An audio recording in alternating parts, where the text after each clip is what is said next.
आषाढी एकादशीला पंढरपुरात भव्य वारकरी महाअधिवेशन. वारकऱ्यांच्या प्रलंबित मागण्यांसाठी निर्णायक एल्गार. आषाढी एकादशीच्या पावन पर्वावर 25 जुलै रोजी पंढरपूर येथे वारकरी संप्रदायाच्या प्रलंबित मागण्यांसाठी भव्य वारकरी महाअधिवेशन आयोजित करण्यात आले आहे. हिंदू जनजागृती समितीचे महाराष्ट्र व छत्तीसगड राज्य संघटक श्री सुनील घनवट यांनी पत्रकार परिषदेत ही माहिती दिली.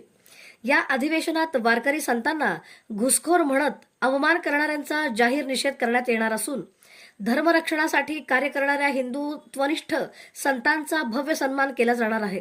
दुपारी 12:30 ते 3:30 या वेळेत भक्तिमार्गावरील सद्गुरू श्री गंगागिरी महाराज मठ येथे होणाऱ्या या अधिवेशनात देशभरातील संत, महंत, धर्माचार्य आणि वारकरी संघटनांचे पदाधिकारी सहभागी होणार आहेत.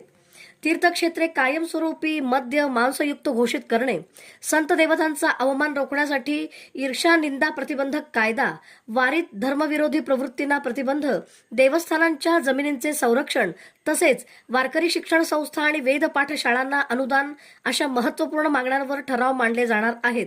या ऐतिहासिक महाअधिवेशनाला मोठ्या संख्येने उपस्थित राहण्याचे आवाहन आयोजकांनी समस्त वारकरी आणि भाविकांना केले आहे. नमस्कार, रामकृष्ण हरी. आता महाराष्ट्रातल्या सर्व संतांच्या पालख्या पंढरपुरात पोहोचण्यासाठी अतिशय अल्प कालावधी राहिलेला आहे आणि या कालावधीमध्ये सर्वत्र आनंदाचं वातावरण आहे. या पार्श्वभूमीवरती सर्व ठिकाणी जागृतीचे अनेक कार्यक्रम चालू आहेत आणि यामध्येच एकादशीच्या दिवशी 25 जुलैला दुपारी 1 ते 4 सद्गुरू गंगागिरी महाराज मठावरती भक्तिमार्ग जनकल्याण हॉस्पिटलच्या जवळ पंढरपूर या ठिकाणी एका भव्य वारकरी महाअधिवेशनाचं आयोजन करण्यात आलेलं आहे. हे वारकरी महाअधिवेशन 2008 पासून चालू आहे. यावेळच्या अधिवेशनाचं वैशिष्ट्य म्हणजे तथाकथित काही मंडळींनी वारकरी संप्रदायाचं, हिंदू धर्माचं कार्य करणाऱ्या खऱ्या वारकरी संतांना घुसखोर संबोधून त्यांचा अवमान केलेला आहे. अशा सर्व वारकरी संतांचा सन्मान या वारकरी महाअधिवेशनामध्ये करणारे या अधिवेशनाचे प्रमुख विषय वारकऱ्यांची सर्व तीर्थस्थानं ही मद्यमांस मुक्त झाली पाहिजे. त्याच्या परिसरात कुठेही अशी दुकानं असता कामा नये.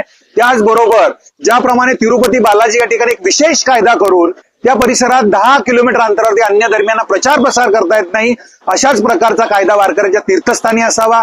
ईशनिंदा कायदा हा लागू करण्यात यावा. लव जिहाद धर्मांतरण विरोधी कायदा ही राज्यपालांची स्वाक्षरी होऊन लवकरात लवकर लागू करण्यात यावा. गोहत्या प्रतिबंधक कायदा लागू झाला असला तरी त्याची कठोर अंमलबजावणी होत नाहीये. समान नागरी कायदा लागू झाला पाहिजे. अशा विविध मागण्यांसह या अधिवेशनामध्ये हिंदू धर्मावरती, राष्ट्रावरती होणाऱ्या आघातांविषयी चर्चा केली जाणार आहे. या अधिवेशनाच्या अध्यक्षस्थानी दंडी स्वामी अमृतानंद महाराज असणार आहेत. मार्गदर्शक परमपूज्य रामगिरी महाराज असणार आहेत. मी आपल्या सर्वांना आवाहन करतो की आपण सर्व वारकरी बांधवांनी, वारकरी मंडळींनी, सर्व हरिभक्तपरायण यांनी एकादशीच्या दिवशी 25 जुलैला दुपारी 1 ते 4 गंगागिरी महाराज बाबांच्या मठावरती यावं आणि या वारकरी अधिवेशनात सहभागी व्हावं असं आवाहन करतो. नमस्कार, रामकृष्ण हरी.